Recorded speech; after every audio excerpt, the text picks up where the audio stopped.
I remember the exact moment my world shattered. It wasn't a scream, a fight, or even a dramatic revelation at a dinner table. It was something far more mundane, far more poisonous. I was sitting at our dining table, sipping my morning coffee, scrolling through my bank app, like I did every day, routine, normal, safe, until it wasn't. The numbers on the screen made me laugh at first. A nervous, disbelieving laugh. Surely it was a glitch. Surely the bank had some mistake. But as I refreshed the page, the truth revealed itself.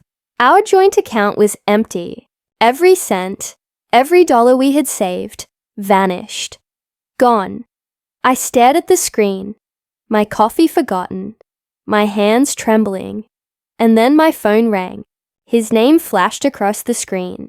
Alex, I whispered. My husband, my life partner, the man I had trusted with my heart, my finances, my very future.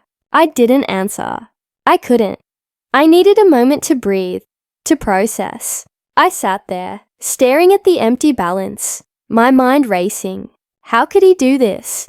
We had plans, dreams. That money wasn't just cash. It was our life, a future we had promised each other. And now it was gone. The first signs of betrayal had been subtle.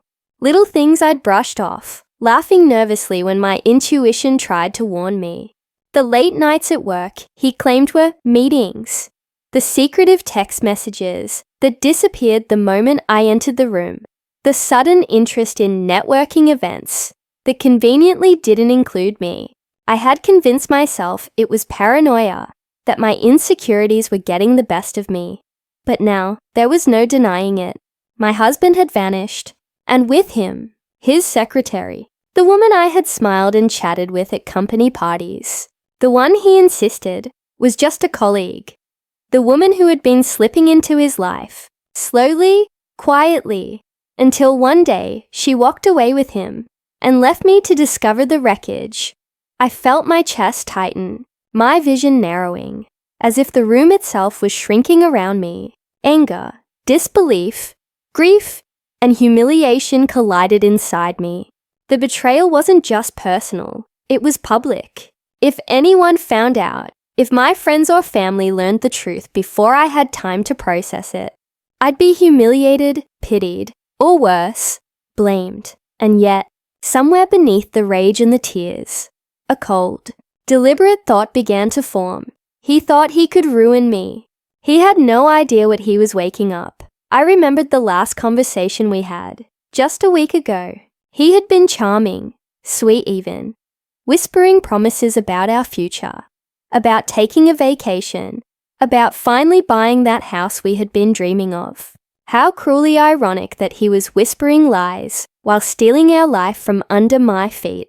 I scrolled through my messages, hoping against hope that there had been some mistake, some logical explanation. But the messages told the story plainly. I need this to be over. It's about time we take our future into our own hands. And the unmistakable flirtatious tone I had tried so hard to ignore before. I felt like the ground had been ripped from beneath me. Everything I had believed in, every vow, every late-night conversation, every dream we had shared, it had all been a lie. And yet, as I sat there, staring at the empty numbers on my screen, I realized something else. I was still here. I was still breathing. And he had left a trail that would eventually lead him to his own undoing. I allowed myself one moment of despair, a single deep breath that felt like it might shatter me entirely. And then I made a decision, the decision that would change everything.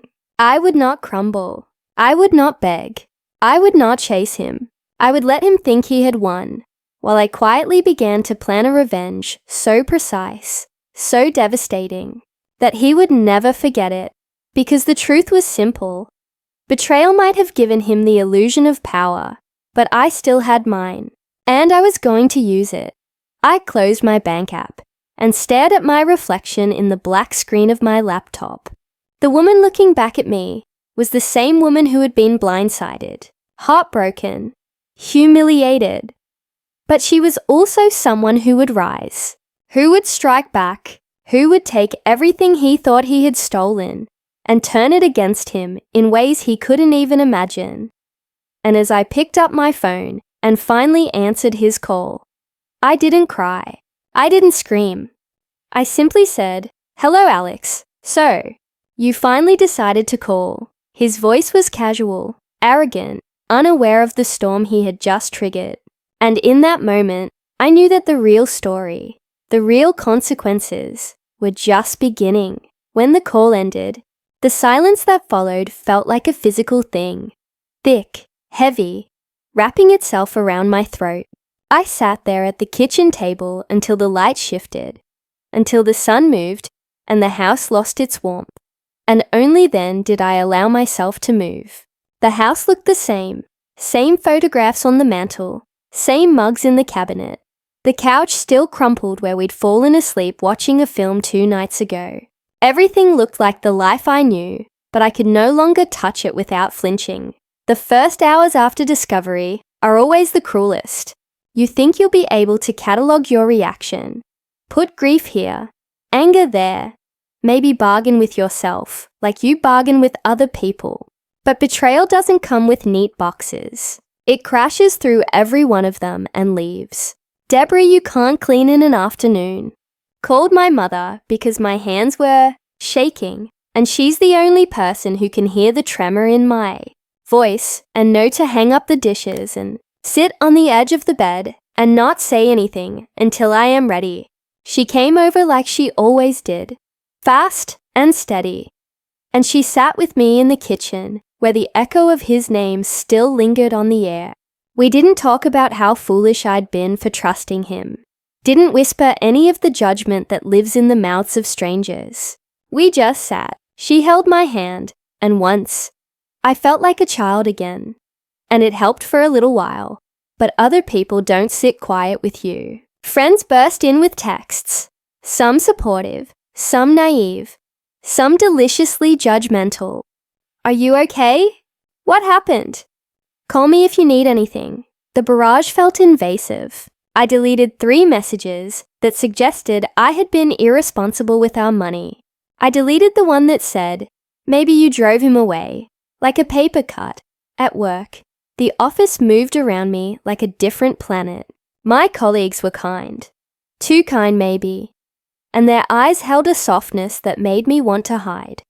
I told only a few people, my closest friend Lila, who smelled of vanilla and had a laugh that could unfreeze anything, and Priya, my older cousin, who has a lawyer's brain and the kind of calm that makes panic look silly.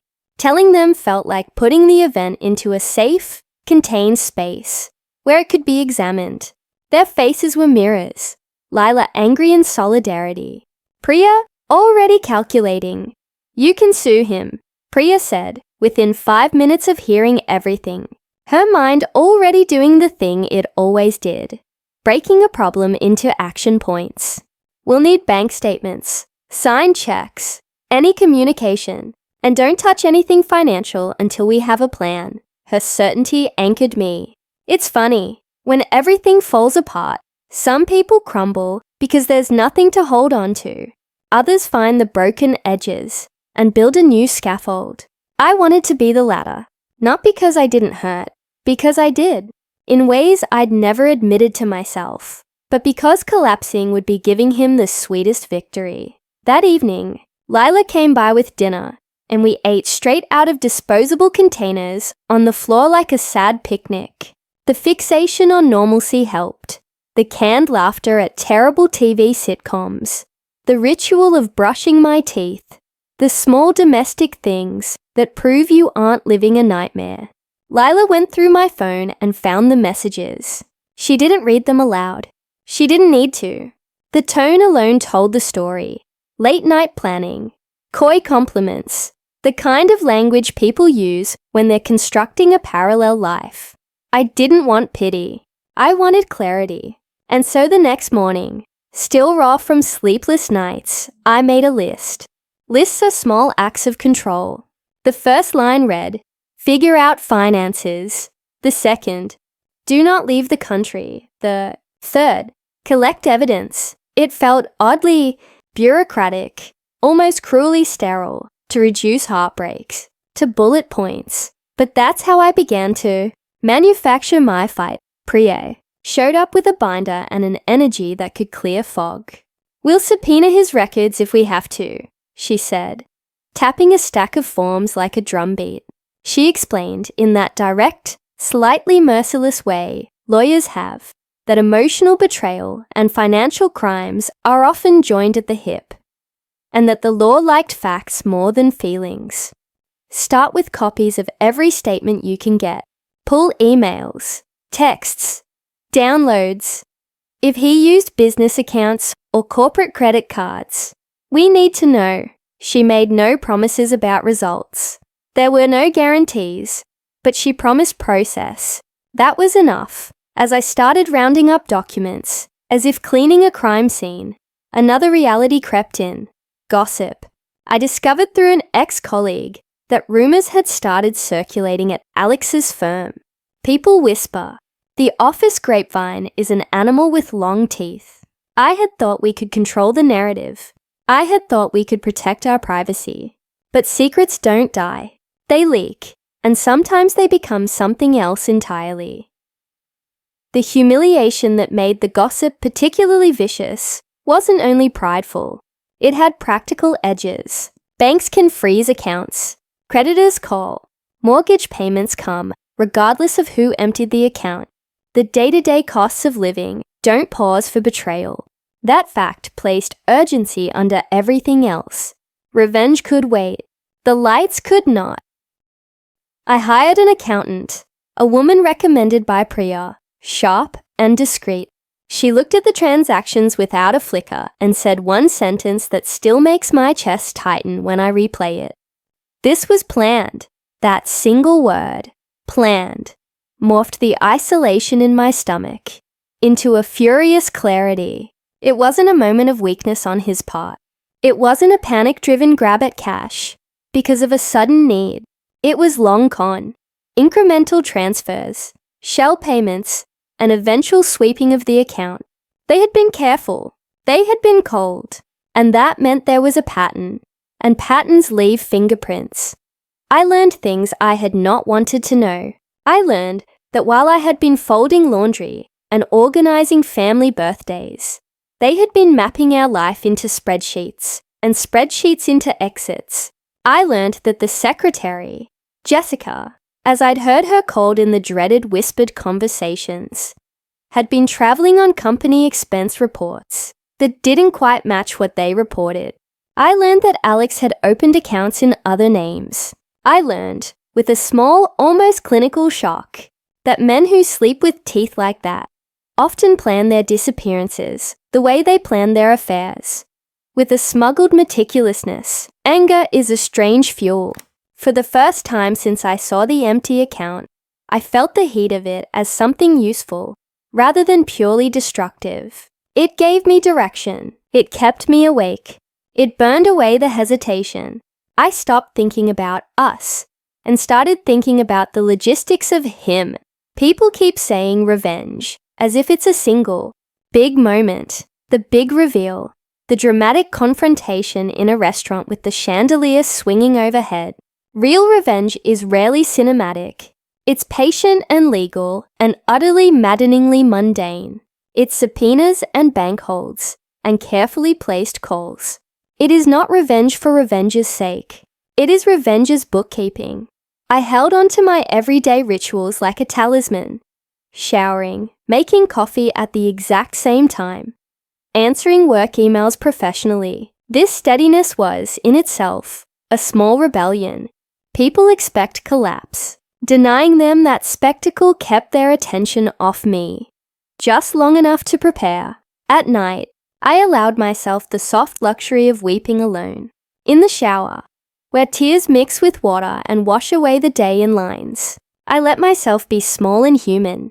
Then, in the quiet, after the water stopped, I would sit with the plan again, like a sculptor facing a lump of clay.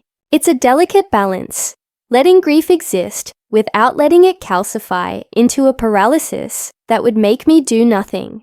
And while I gathered evidence and built my case, there were unexpected edges to this process. I found that people who had once seemed distant returned in strange, useful ways. A neighbor offered to keep an eye on my house.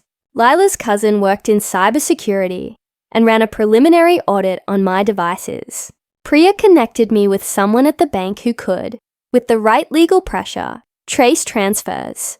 The world, it turned out, had corridors you could unlock if you knew the right people. Revenge, I learned, is often a team sport. There was another subtle development which I didn't expect. The secretary's behavior started to reveal fissures. People who think they hold the future in their hands often assume their partners do the same. Jessica, as I later learned, had been living a version of the fairy tale until the fairy tale ran out of ink. She'd been loud about their new life in coffee shop posts, tagged photos in Mediterranean filters, a careless confidence that isolated her more than it protected her. Pride and haste make bad partners in crime. This is the somewhat petty part of human nature. Delight in the small failures of the person who took something from you. I won't pretend it was noble. I watched, with a sharp and growing satisfaction, how she fumbled the narrative online. She posted selfies from a cottage that, it turned out, wasn't theirs. She tagged a location Alex had never visited for work. The internet, in its brutal efficiency, started to stitch these tiny loose threads together. One night, alone in my living room, I pulled up old photos, holiday snapshots, dinner table smiles, 1,000 small attestations of trust. I let the sorrow wash through me until it thinned like broth, and I could see the bones of what remained. Underneath those bones was not the broken thing I feared. It was a person with agency, capable of calling lawyers and accountants and bringing the tsunami to a place where it would do the most damage. I am not proud of every feeling I had. There were moments when I wanted to smash plates, to call his mother and yell, to drive to whatever seedy motel they'd chosen and drag him back. Those moments passed because I remembered Priya's voice. Focus on the facts. Facts do not change with temper. They are immovable, and when they accumulate, they become truth. The plan began to look like a lattice. Evidence here, legal pressure there, social exposure woven in between. The lattice was not elegant, but it was practical. It would catch him. I stand on the edge of movement. I have rebuilt my center out of practicality. I have surrounded myself with people who are steady. I know things now about their conduct that will bruise them publicly if released. I know how to turn those facts into leverage. I am still grieving, but grief now shares space with something colder. Resolve. He thought vanishing would free him. He thought emptying our account would leave me helpless, a parody of a widow. He thought he could walk away with a younger woman and a suitcase full of money, and that the world would bend to his easy lie. But here is the truth he will eventually learn. The person you underestimate is often the one who maps your downfall. There's a strange grace in planning. While the world around you rushes to judgment, while friends whisper, and strangers place bets on whether you'll implode, planning is the most private kind of rebellion. It is a slow, cool-burning thing. It doesn't look like drama. It looks like patience, and patience is underrated. After the first shocks, and the lists, and the legal meetings, I realized the danger wasn't only that he had taken our money. The real hazard was his confidence. His certainty that his disappearance had made him untouchable. Confidence makes people sloppy. Sloppy leaves trails. Trails can be followed. I hired a private investigator. There, I said it. It sounds dramatic and a little film noir, which is exactly what I wanted it to sound like. But practical things have practical names. His name was Armin, in his early 40s, grey at the temples, eyes that had seen too many secrets to be impressed by mine. He didn't romanticize the work. He called it finding breadcrumbs. He asked me one question that I will never forget. Do you want revenge, or do you want justice? It was the sort of question that sounds philosophical, but is really about method. Both, I said, because the truth is, revenge dressed as justice tastes better. Armin started by following the money. Where the accountant had found patterns in transfer dates and odd vendor names, he found the endpoints. Cards tied to shadow accounts, small business names registered in different states, a web of transactions meant to obscure and scatter. He was efficient, dispassionate. He showed me a map of transfers, like veins across a body, and the image made my stomach flip. All of it flowed outward, to places he thought I would never look. I learned to like maps. They are honest. Maps tell you directly where to go. At the same time, I began to pull at the social threads. I didn't want shouting matches or melodramatic confrontations. I wanted leverage. Priya agreed. A well-placed leak to the right desk can do more than a screaming match in a restaurant, she said, folding her legal fingers like a weapon. We drafted a careful package. Transaction records, screenshots of flirtatious messages, metadata showing his phone activity at odd hours. Nothing was libelous. Everything was provable. Facts were our ammunition. There's an art to exposure. If you release evidence too early, it can get buried or dismissed. If you expose it too late, people will have taken sides. Timing, like heat, is everything. Armin found more than bank trails. He found patterns in habits. He traced a series of weekend trips, claims of conferences that, in truth, were gone on with Jessica. He found hotel records under an alias, receipts that matched exactly the timing of withdrawals. He even trailed them to a small coastal town where, according to a blurry Instagram post, Jessica had found peace, while Alex had cleared his head. The photo, taken with a flash and a filter that suggested candidness, became a breadcrumb. The GPS data implied otherwise. And then, the first little twist, one that felt like the world handing me a gift I hadn't asked for. While Armin and the accountant were untangling financial skeins, Lila sent me a screenshot from Jessica's story, a private message to a mutual friend, scolding her for being so dramatic about the whole thing and slipping in the most dangerous admission anyone can make when they're up to something: complacency. We'll be fine, she wrote. He already moved the funds. I've booked the villa. Complacency is the arrogance of the thief. It's what lets you forget to close the safe properly. I sat with that message like a physical object. It was small. It was petty. It was perfect. I made a copy, saved the timestamp, and added it to the folder Priya had labeled Evidence, Phase 1. While the private investigator continued his delicate work, tailing, documenting, mapping, my outward life became a study in normalcy. I went to meetings. I smiled on the phone. I walked my dog at the same time each morning because routine masked the storm. My calm had a function beyond self-preservation. It kept our enemies from reading my panic as weakness. He wanted me to be a spectacle. Instead, I became invisible, and that was useful. The days became a rhythm, evidence, strategy, small public-facing moves that would later look like coincidence. I made a few calls to business contacts under the guise of casual networking and planted seeds. A nonchalant conversation here. I wonder if his boss knows comment there. People remember gossip if you dress it as curiosity. People also remember kindness. I fed that to the right people too. The world is more likely to act when they feel righteous about intervening. I will not pretend every moment was cold efficiency.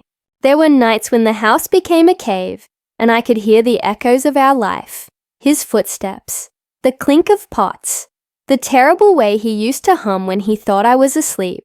Memory is a traitor. It makes you soften in places you don't expect. But even in those nights, I returned to the map, to Armin's reports. to the small victories, like the confirmation that one of the shell companies had been set up in haste and with sloppy paperwork, easily attacked. People keep asking me how I found the will to keep going. The honest answer is twofold: anger and a sense of responsibility, not only to myself, but to the version of us we had built honestly.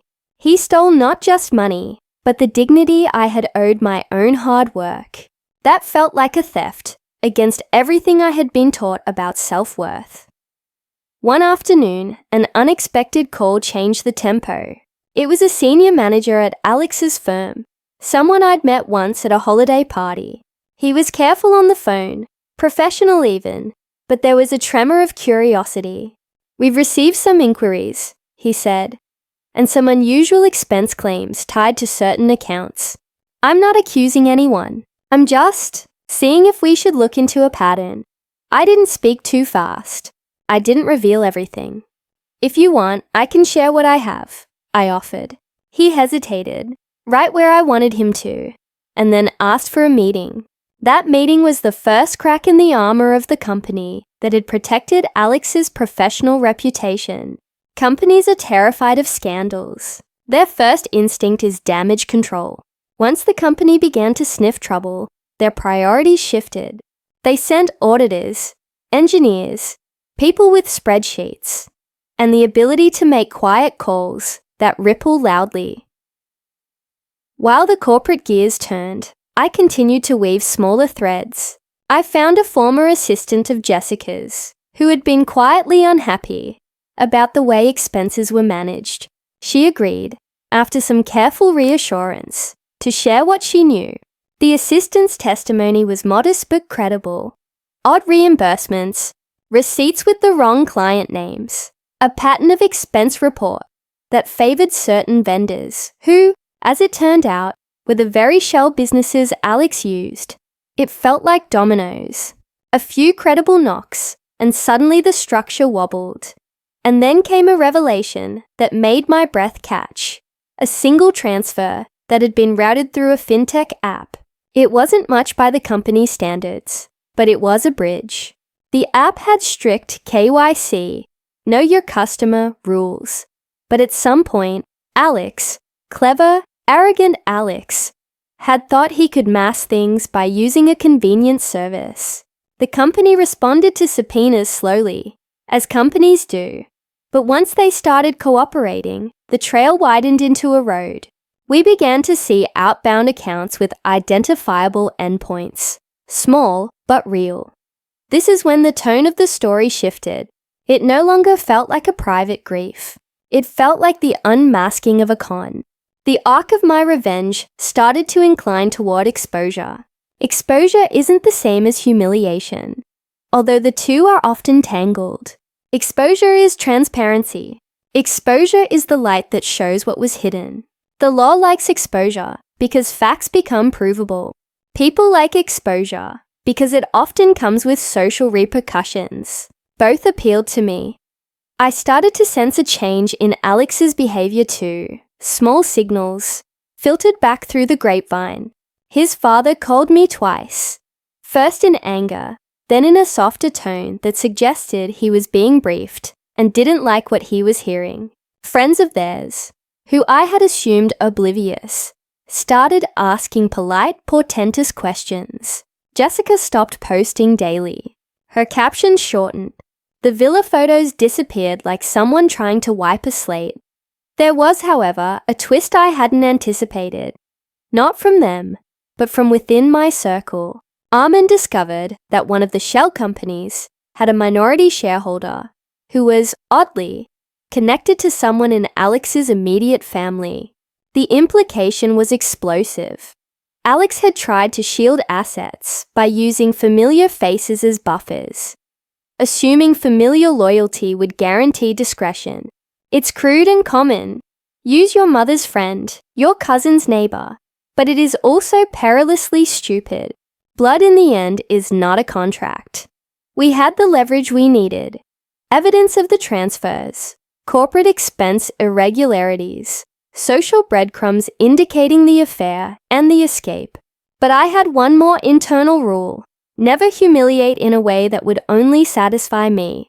The point was to reclaim, not to destroy for the sake of destruction. My vengeance was surgical. It would isolate the fraud and press the law where it could bite.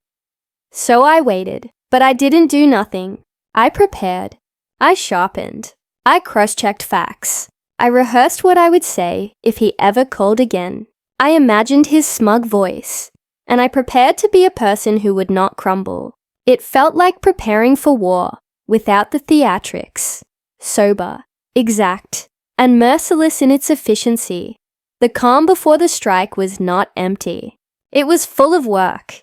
It was full of small, significant moves that would make the eventual strike inevitable. He had created a jigsaw of lies. My job was to pick up pieces, fit them together, and hold the picture up to the light. I'm not a cartoon of revenge. I'm a woman who learned to read maps and follow the breadcrumbs. I have allies who know the law and the numbers. I have evidence that will not be easily dismissed. I have the patience to wait until the structure is weakened enough to collapse on its own. He is still out there, thinking he's free. He is still counting on the fact that absence will be his ally. But absence, I have learned, creates echoes. And echoes, if you listen closely, can lead you straight home. When I decided to fight back, I learned quickly that solitude is for mourners, not for strategists. Revenge, if you want it to be intelligent and final, requires an orchestra, not a soloist. The first sound I needed was a steady hand at my side. The second was verification.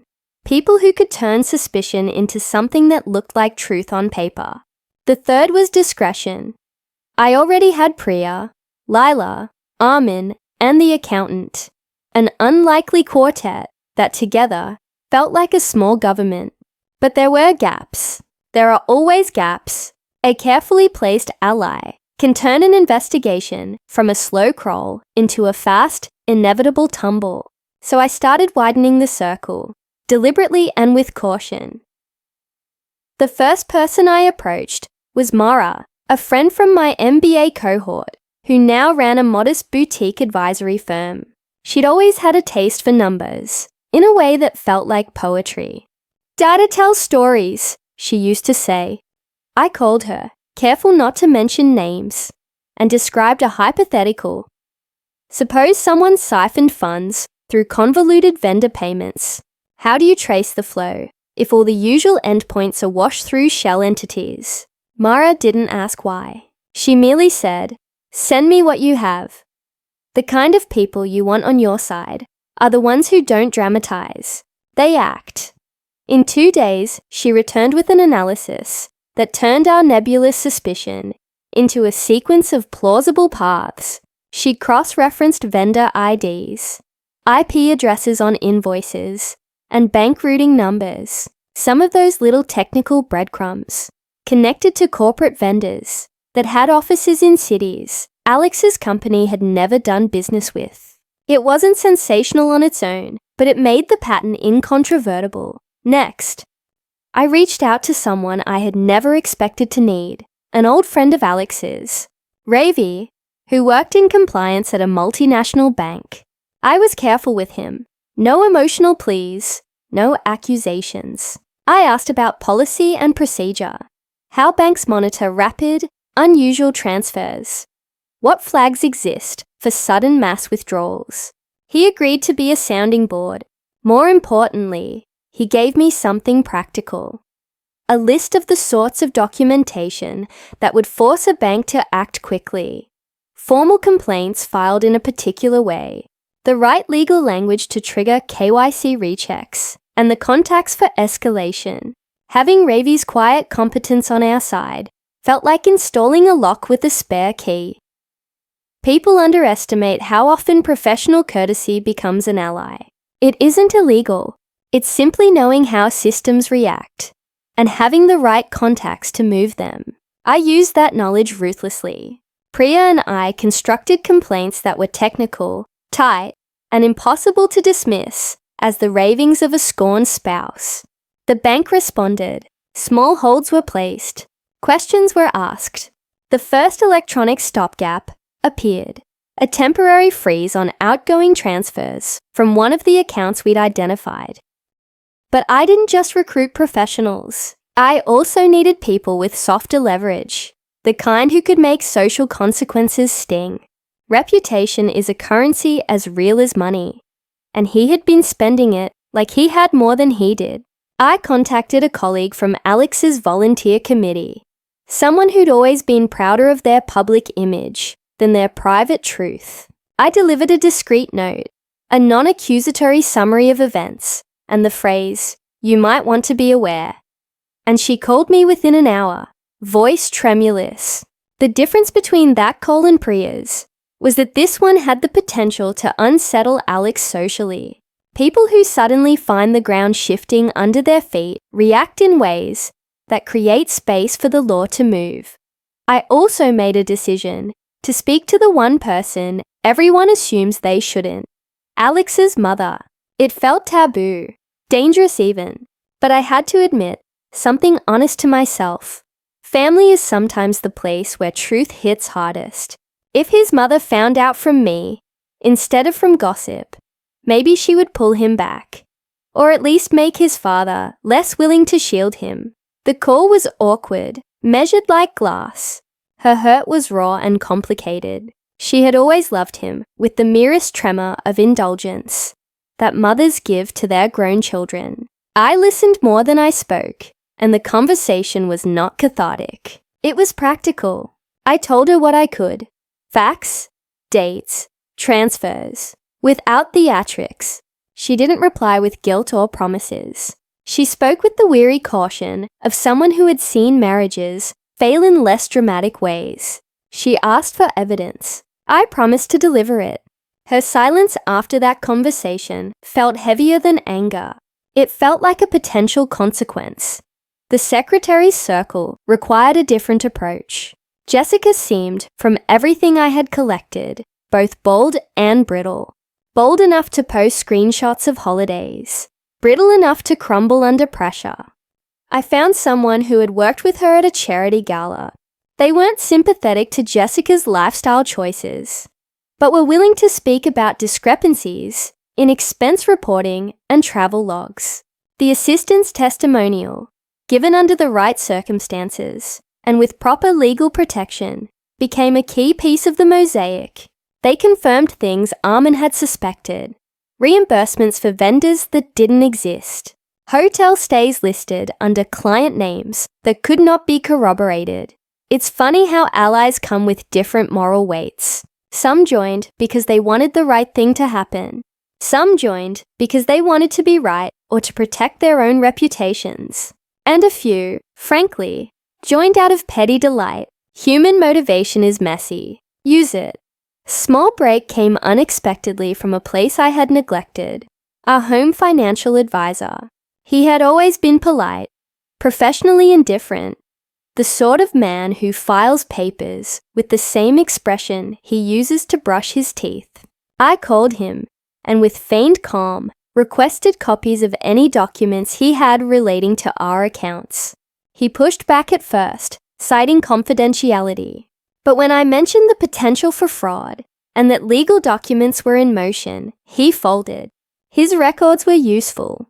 They showed sudden deviations from our usual investment plan, withdrawals that had been masked as reallocations with vague descriptions.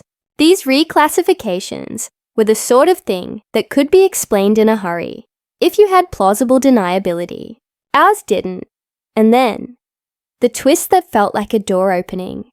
A small, overlooked clause in a contract we had signed years ago, when Alex had insisted we keep the house in both our names, even as he took control of the day-to-day finances. It was an innocuous line about joint accounts and signatures that few people read, until someone with a lawyer's eye did. Priya found it while combing through our old mortgage documents. A clause that, under certain conditions of abandonment and fraud, allowed the non-offending spouse to petition for immediate temporary control of joint assets pending investigation. It wasn't automatic. It wasn't a magic wand. But it was a legal lever I hadn't known existed. It turned out Alex's careless signature was a vulnerability. You feel a strange vindicated joy when you find leverage that was hiding in plain sight. It's not just about the law. It's about turning the very language he used against him. He had always been proud of his paperwork, meticulous to the point of arrogance. That arrogance had left openings. At the same time, Armin reported behavior that made me smile with a fragile satisfaction. Alex and Jessica had started to disagree about the plan. Small things, where to hide documents, who should handle which account, whether to use in-person cash drops or digital transfers. Greed and paranoia breed mistakes. They contradict each other, and a partner who panics leaks. I also had to manage optics. I didn't want people to mistake my quiet for weakness, nor did I want them to see me as vengeful for the sake of spectacle. So I continued my outward life. Client meetings, neighborhood book club, the dog that required walks, while quietly building a case that could stand in court. There is power in not looking like you are building power. It makes others underestimate you in the best possible way. The network we assembled was pragmatic and purpose-built. Lawyers who could swoop in with paperwork, an investigator who could place someone in the right cafe at the right hour, a cybersecurity person who could secure my devices, friends who could corroborate dates and alibis, and professionals who could, under the right circumstances, show how money had been rerouted. Every person I added was a piece of leverage, a voice that could testify to the pattern we had uncovered. And while allies multiplied, the shell around Alex started to crack. He received small, careful inquiries from his firm. Someone in his social sphere started to ask pointed questions. Jessica grew cautious. Her social media accounts went private. The villa bookings were cancelled without public explanation. It felt petty and enormous all at once. The beginning of the unspooling of their plan. As part 4 closes, I am no longer the frantic person who sat at the table staring at an empty bank account. I am a project manager of justice. I have recruited the right people. I have discovered a legal edge hidden in a scrappy clause. My allies are steady, some professional, some personal, and all necessary. Together, we are a gathering storm. He thought he could vanish into a life bought with stolen money. He thought complicity, secrecy, and haste would protect him. He underestimated one thing. The small, determined woman who kept her coffee at the same time each morning, and who would not let the world believe she was helpless. Weeks passed with a quiet intensity. Each day was measured, legal documents reviewed, evidence double-checked, accounts monitored, whispers followed. Patience, I had learned, was as much a weapon as any court order. Then, the moment came when the first strike could be delivered. Not loudly, not for spectacle, but with the precision of inevitability. The call came unexpectedly. Alex, confident, arrogant, unaware that the net was already tightening. "I see you're upset," he said casually, his tone like a velvet knife. "We should talk." I paused. Calmly, slowly. "We should," I said. My voice was steady, cool, collected. That alone unsettled him. He was expecting whining, panic, or pleading. Instead, I offered nothing but quiet. Before that call, I had prepared. Priya had drafted the legal letters, each one airtight, outlining the transfers, the suspicious activities, and the preliminary freeze requests. Mara had prepared the cross-reference transaction report. Armin had photographs, receipts, travel logs, breadcrumbs leading directly back to him and Jessica. Lila had quietly monitored social circles for inconsistencies and prepared timelines that illustrated their lies in stark clarity. I opened the call with politeness, but behind my words was a subtle hammer. "Alex, did you know that some of the transfers you made can be frozen immediately?" There was a pause, a small hitch in his breath. The arrogance faltered ever so slightly. "I don't know what you mean," he said, trying to sound casual, but the stutter was unmistakable. I smiled, though he couldn't see it. "You've left a trail. Some of it has been addressed already. Some will be addressed shortly. And by addressed, I mean there are people involved who do not take kindly to fraud." The first strike was not physical. It was leverage, and leverage has its own delicious power. I gave him enough to panic, but not enough to predict the full scope. I didn't tell him everything. I didn't reveal all the steps I had taken. I only let him feel the first chill of inevitability. Over the next days, Priya filed formal complaints with the bank and drafted letters to Alex's company. A subtle pressure campaign began. Emails went to HR, carefully worded to avoid personal attacks, but exposing suspicious activity that couldn't be ignored. Mara's reports backed every claim with irrefutable numbers. Armin tracked movements, documenting places where the transfers had intersected with physical evidence. Meanwhile, I played a different game publicly. I didn't post on social media. I didn't broadcast his betrayal. But I did what Priya called strategic presence. I appeared at community events, professional gatherings, and mutual acquaintances functions, looking composed, capable, and calm. This was disarming. People who expected me to be a crumpled, emotional wreck instead saw a woman who had her life together.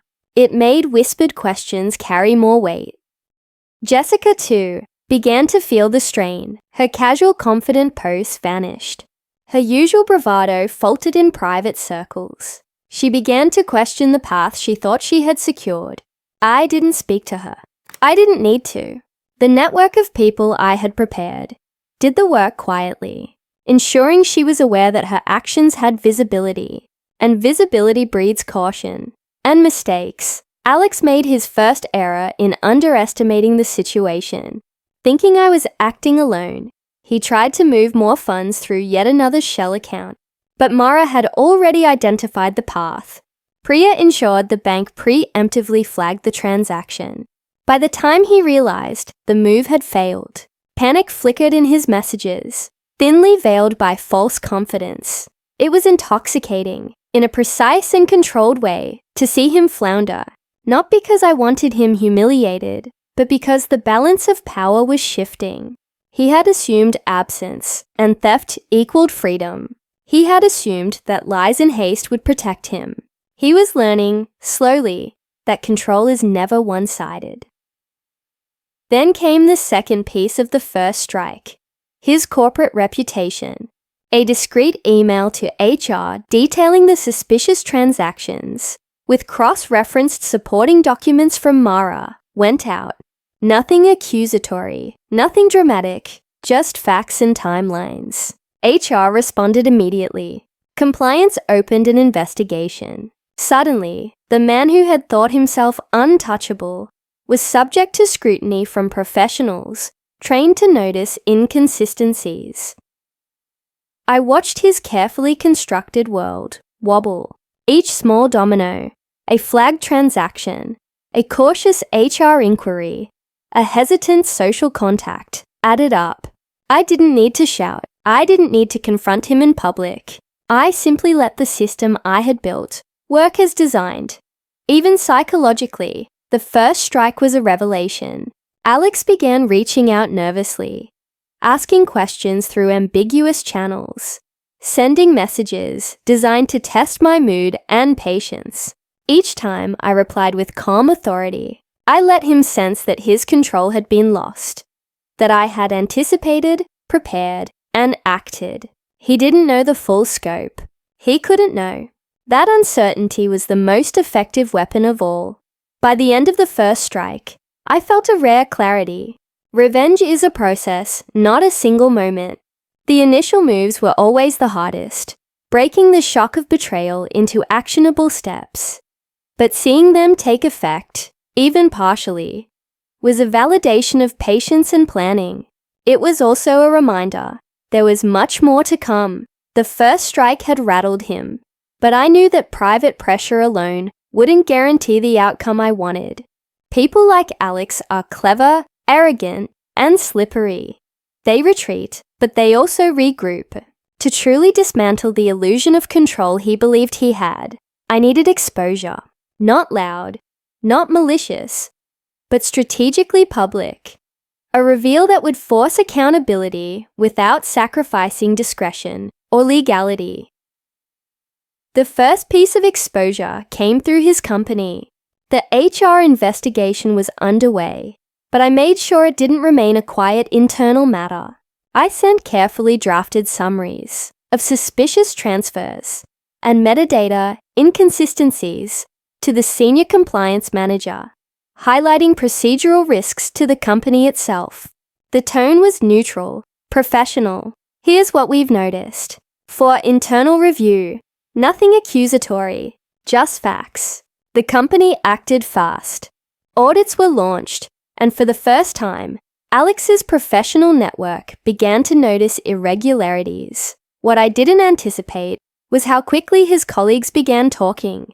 I had cultivated small hints in casual conversations, the kind of offhand comments that pique curiosity.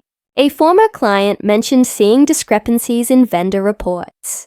A colleague from a past project noted unusual travel reimbursements.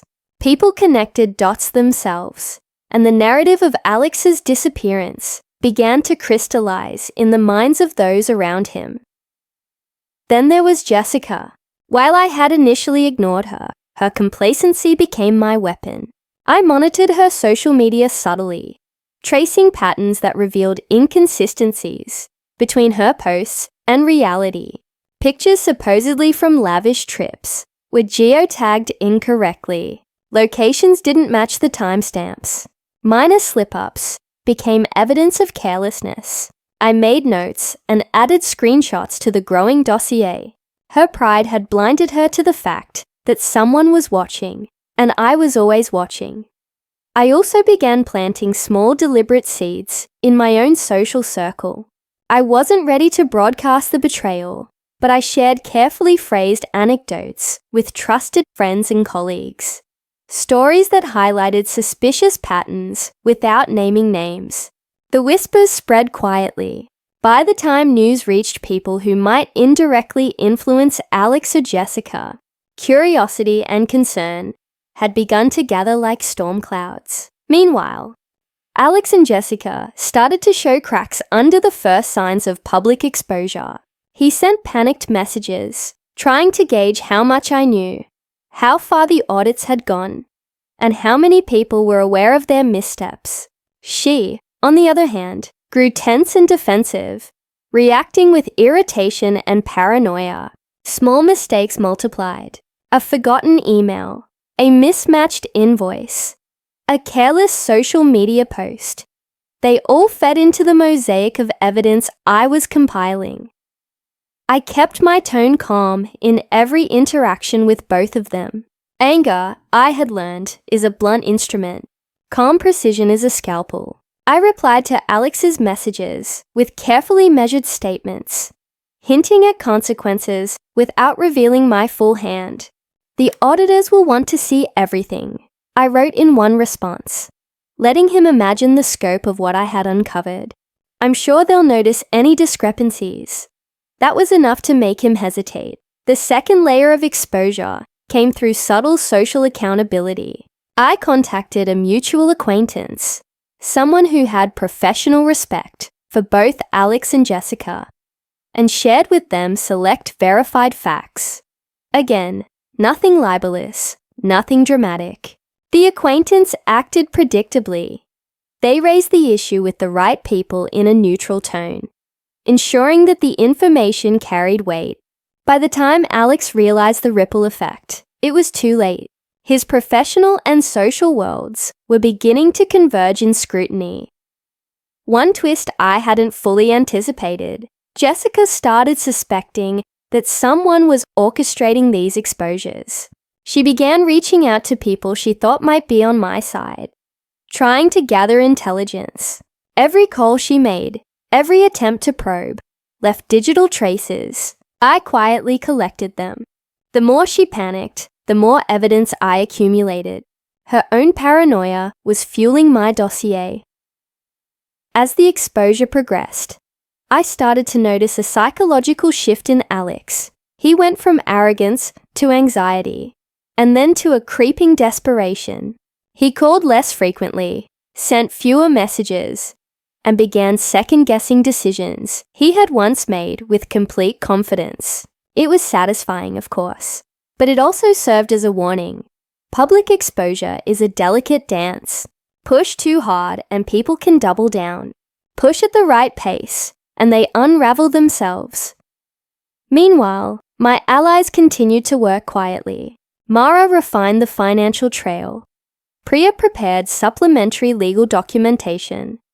And Armin updated movements and travel patterns. Every piece of evidence was catalogued, time-stamped, and backed by multiple sources.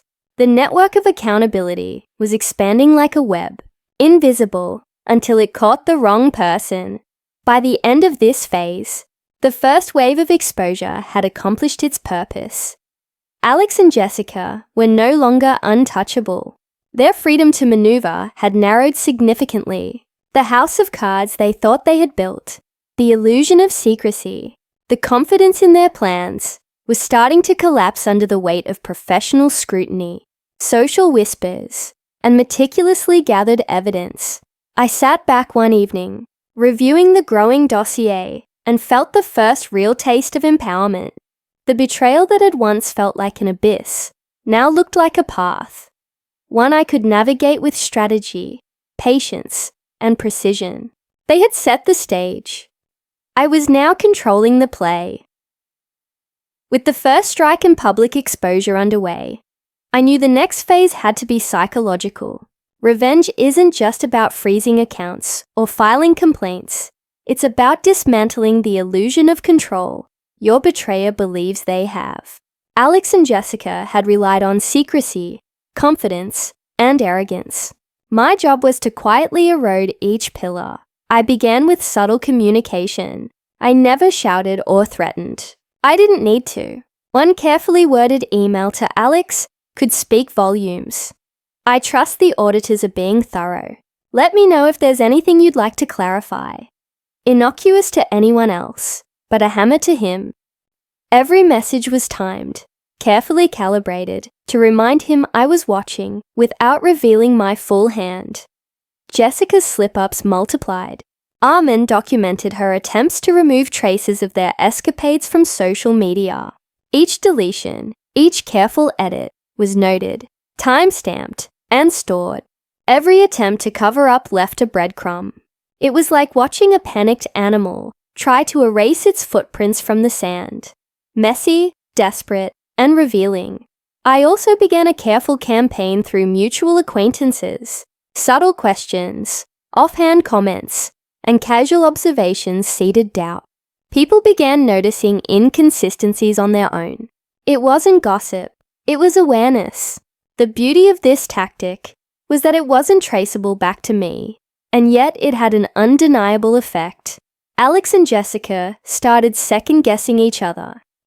I watched with quiet satisfaction as their partnership frayed. Jessica questioned every move, and Alex tried to soothe her panic while maintaining authority.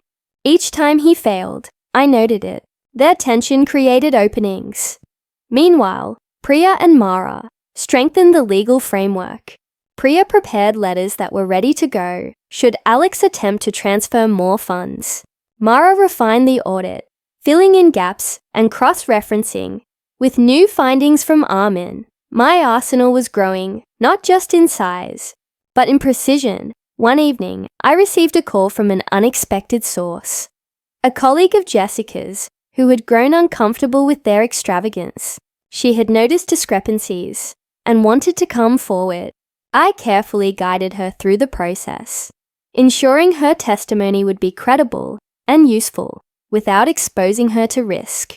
Each new voice added pressure, and I felt the web tighten around Alex and Jessica.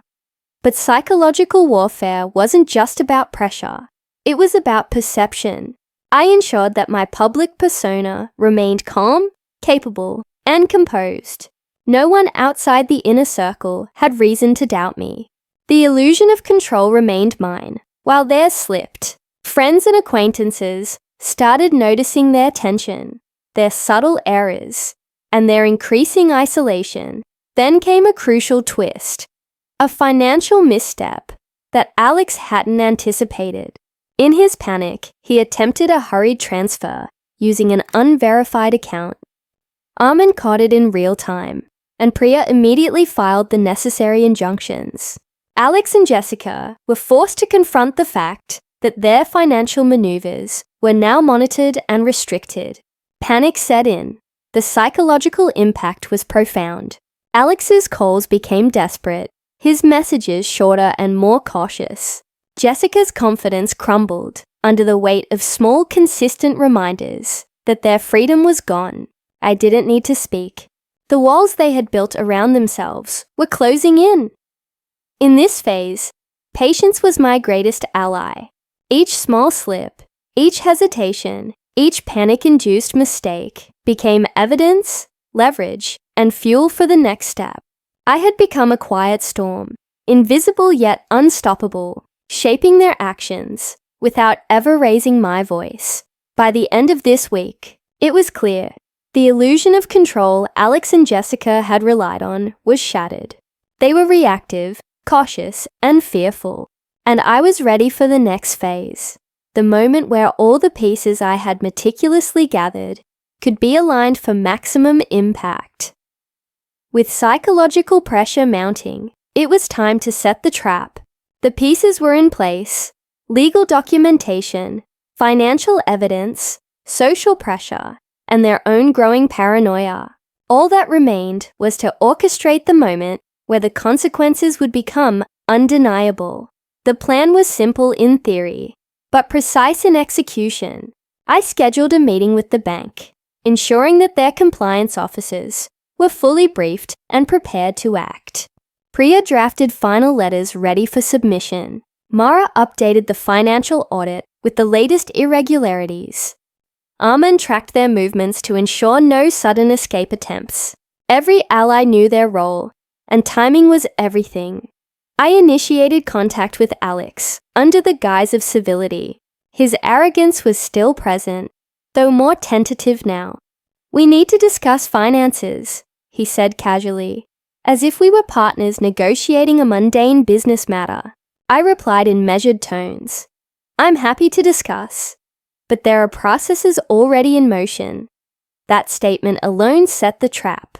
By hinting at ongoing legal and financial scrutiny, I forced him into a reactive stance. Every move he made afterward would be constrained, visible, and traceable. Jessica, sensing the tightening noose, began making mistakes. She attempted to transfer small amounts of money to accounts we had already flagged. Those transactions were intercepted. She sent desperate texts to Alex, questioning every decision. The cracks in their partnership widened, leaving them both exposed. Then came the carefully orchestrated confrontation. I arranged a neutral meeting under the pretense of resolving financial discrepancies amicably. The location was professional, a lawyer's office, where the environment ensured accountability. Priya and Mara were present. The bank had prepared preliminary documentation. I would not attend alone. Strength in numbers was essential. As Alex and Jessica arrived, their expressions were a mix of arrogance and unease. They believed they could charm or intimidate, but the air in the room immediately shifted when they saw the team assembled. Calm, professional, and unflinching, we presented the evidence. Mara outlined the financial irregularities with clear, irrefutable data. Priya explained the legal consequences in precise, measured terms. Armin presented the movement logs and travel inconsistencies. I sat silently, letting the facts speak. Alex's confidence faltered. His glances at Jessica betrayed panic, and Jessica's attempts to regain composure failed. Every detail, every document, every timeline we had meticulously gathered converged into an undeniable truth. Their plan had unraveled. At that moment, the first tangible consequence struck. The bank froze all suspect accounts immediately. Any further movement of funds required verification through legal channels. They were effectively immobilized financially, and they knew it. I let the silence stretch, allowing the weight of the evidence to sink in. No shouting, no dramatics. The impact was psychological, devastating, and absolute. Alex tried to negotiate, but the room, the evidence, and the law all worked against him. Every argument he made was met with calm rebuttals, backed by facts. Jessica's facade collapsed. She whispered apologies, panic-stricken, realizing the gravity of their exposure. Alex's ego, his last shield, crumbled under the certainty of the consequences. The trap had worked, not through rage or spectacle, but through patient preparation, precise execution, and control over every variable. Their freedom, their confidence, and their sense of invulnerability had been dismantled systematically.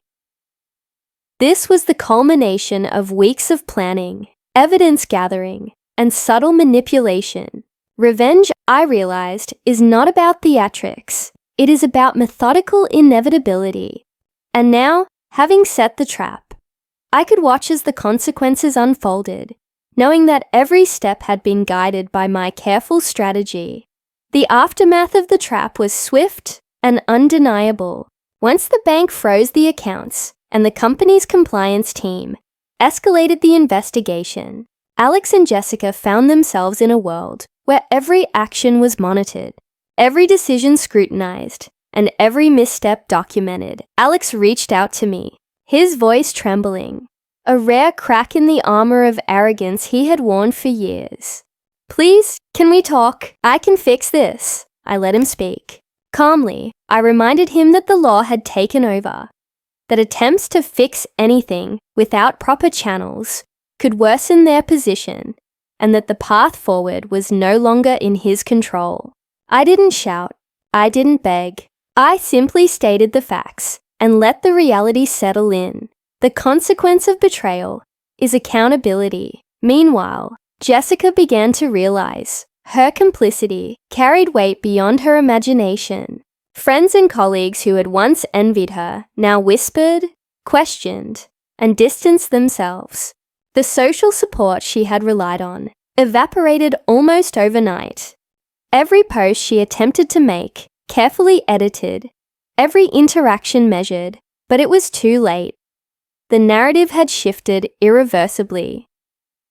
Professionally, Alex's career took its first major hit. The compliance report, submitted by Priya's carefully guided documentation and supported by Mara's financial audit, exposed irregularities in expense reporting, suspicious transfers, and the use of shell accounts. The company responded with internal audits and froze discretionary accounts. His reputation, carefully curated over years, began to unravel. I had anticipated that their panic would manifest in two ways: reckless attempts to recover lost control, and internal conflict. Both happened almost simultaneously. Jessica accused Alex of carelessness. Alex accused Jessica of mismanagement. Their alliance, once seemingly unbreakable, disintegrated under the weight of scrutiny and distrust. But the most satisfying consequence was psychological. They had once believed they were untouchable, clever enough to disappear with our money and live free of accountability.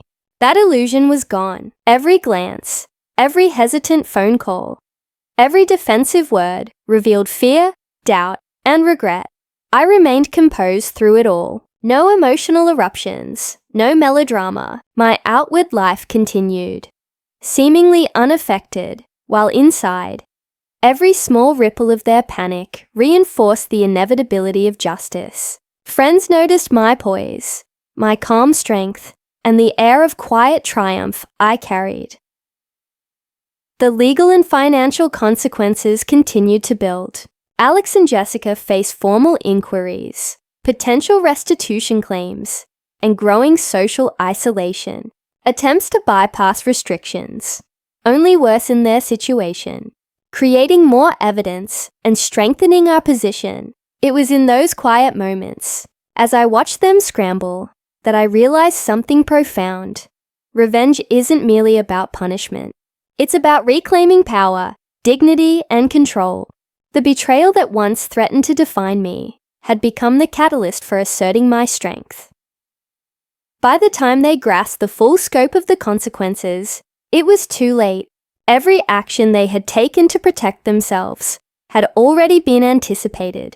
Every pathway they thought would offer freedom had been blocked. I had not only responded to betrayal, I had orchestrated its inevitable reckoning. The final act was not dramatic. There were no shouted confrontations, no public humiliations. Instead, there was quiet, undeniable closure.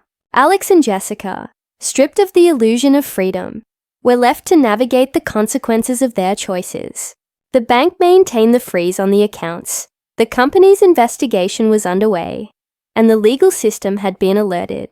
Every attempt they made to manipulate, charm, or evade was met with measured resistance. From the network I had meticulously built, I allowed them to call me once more. Alex's voice trembled, uncertain.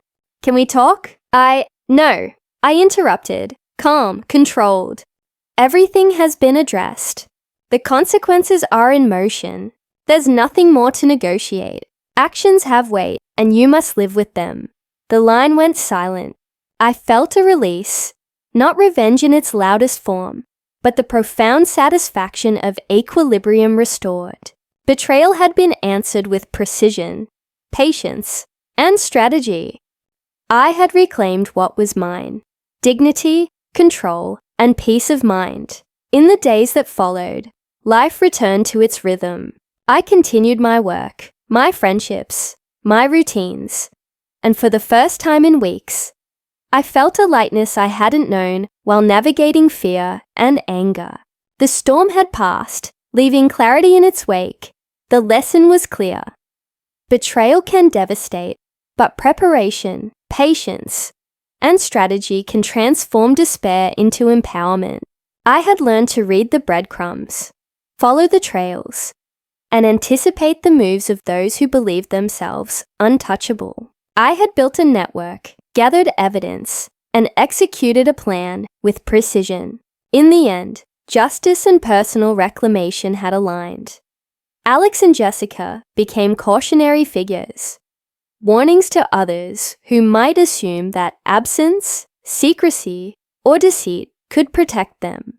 Meanwhile, I stood not as a victim, but as a strategist, a planner, a woman who had navigated the storm and emerged with control intact. And so, the chapter closed, not with theatrics, but with the quiet, undeniable truth. Actions have consequences, and power, once lost, can be reclaimed with patience, intelligence, and resolve. I poured myself a cup of tea, watched the sunset from my balcony, and let the satisfaction settle in. Life had returned, betrayal had been answered, justice had been served, and I had reclaimed not only what was stolen, but the part of me that no one, not even him, could ever take away again. All right, everyone, that's all I have for today. If you found this entertaining, make sure to hit that like button and subscribe for more content like this. If you want to watch more, please check out our playlist. Finally, a huge thank you for watching. I'll see you in the next one. Peace. Before leaving, please hit the subscribe button, comment your thought, and share with your nearest and dearest one. See you in the next one. Until to the next one, stay happy.